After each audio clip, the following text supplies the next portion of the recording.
موضوع اللي يراه أما توبيا ومقعبو my best friend صاحبتي ugu wanaagsan saaxiibadeyda ugu fiican my best friend saaxiibadeyda ugu fiican well and nice waa ugu wanaagsan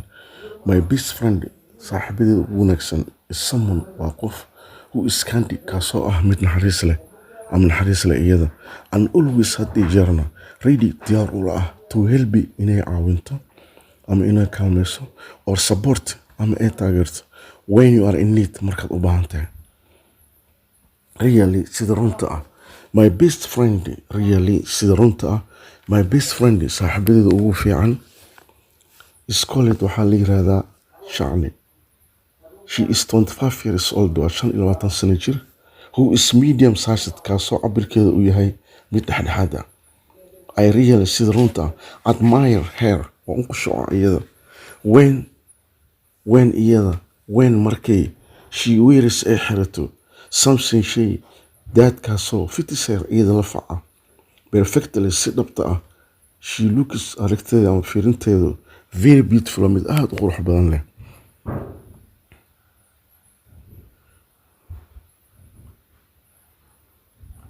her hair timaheeduna is normal caadi ahaan blighted waa mid la hagay blighted waa mid la tidcay oo aad loo shaleeyay neatly si toosnaan ah but laakiin when markay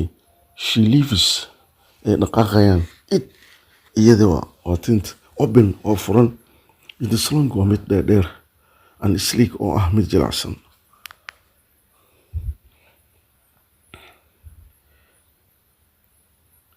her hair timaheeda is normal caadi ahaan blighted waa mid la hagabeeyey ama waxaa dhihi kartaa la shaleeyey neatly si aad u siman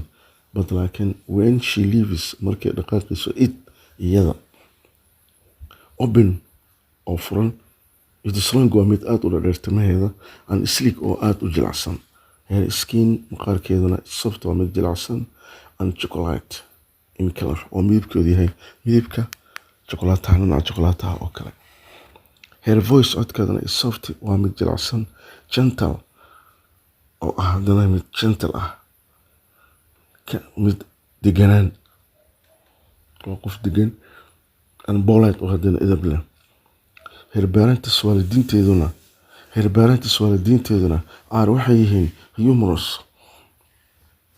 oo kuwa cajiib ah waalidiinteeda and well hearted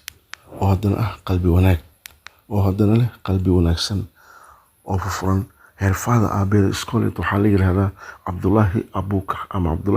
Abubakar my friend Shacni saaxiibadeeda Shacni has 4 brothers ayaa leedahay 4 wiilal and 2 sisters iyo 2 gabdhood oo iyada la dhashay she lives at waxay ku nooshahay Xamarbile district degmada Xamarbile in Muqdisho ku taala while intiina I live aan ku noolahay anigana at Afgoye district degmada Afgoye I visit her waan soo booqdaa at least ugu yaraan 1 a month bishiiba mar ayaan soo booqdaa we have known one isgaranaynay each other kiiba kan kale for 10 years ago 10 sano kahor ayaan isnaqaanay we became friends ayaan noqonay saaxiibo when she joined markay kusoo biirtay our schoolkeena in class 8 fasalkii 8aad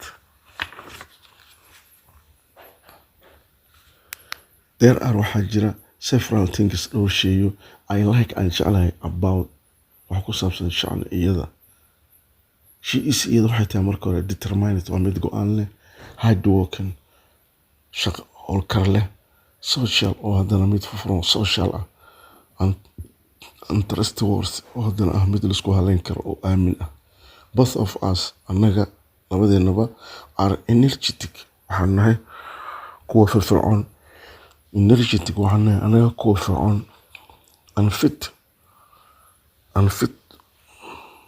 unfit oo haddana ah kuwa tam ah fit oo tam ah we like waan jecelnahay sportska cayaaraha the game cayaarta we like aan jecelnahay blain dheelidda waa tugada si wajir inaan u ciyaarno aan jeclahay most badankeedan uu yahay is netball watan gacanta ama kubadda shabakha the game ciyaarta we like aan jecelnahay blain waa ciyaaridda markaan dheelin tugada si wajir ah most badankeedan ay tahay is netball watan shabakh she is the funniest of all waa dhammaan midda ugu cajaa'ibta badan leh my friend is saaxiibtii well while intii I am and I in the best kan ugu wanaagsan she makes waxa ay samaysaa amusing face weji aad farxad leh she makes waxay samaysaa amusing face weji furan she makes waxay samaysaa amusing face weji furan but laakiin I really sida runta hate waa necbanaya it iyada when marka we quarrel waxaan u necbanaya markaan murno we have quarreled waxaan murmaynay a few times dhowr waqti ayaan murmaynay I really sida runtaana think waxaan u maleeyaa it is important waa mid aad u wanaagsan ama aad u habboon to have inaad yeelato a best friend saaxiibka ugu fiicnaa yeelato waa mid aad u habboon or at least ugu yaraan inaad leedahay a good friend saaxiib wanaagsan you should learn waa inaad barataa from waxaa ka yimaada the slogan halku dhigan which says kaasoo dhahaya a friend in need saaxiibka loo baahan yahay is a friend indeed waa saaxiibka runta having lahaanshaha aad leedahay good friend saaxiib wanaagsan is important waa mid aad muhiim u ah because of maxaa yeelay when you have markaad leedahay problem dhibaato you will have waxaad yeelanaysaa someone qof ina lahaato to turn oo kusoo noqa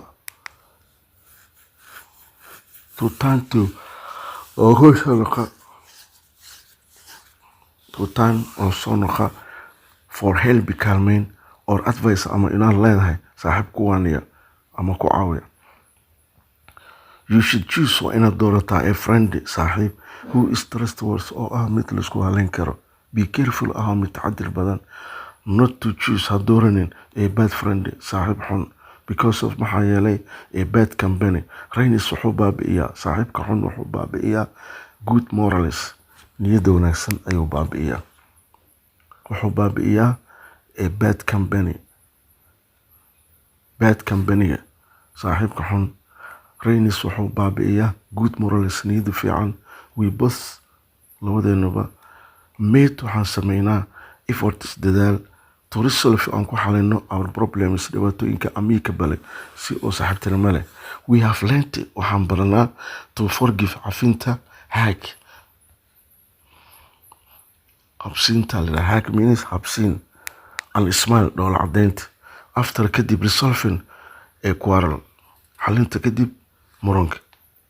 distany has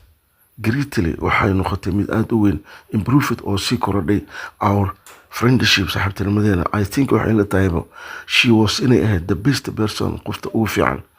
kaasoo allah ilaahay subxaanahu watacaala bastawid uu ugu nimceeyey mental stability niyad wanaagsan oo degan with kaasoo ku jir talented hadiyad mid loo siiyey hadiyad loo siiyey عشان المشهد وكيهي my best friend إن شاء الله عشرين كل حاجة لا يصير صعبا إن شاء الله ساس إيو يسألك تدم بواحد صالح صاحب بدأنا كعصب وحلينا هاي وديني دا علينا الجوغة وويل سبسكرايب نوصالين إنه صالح سبسكرايب كا سو كلا أين إلوبين لايكت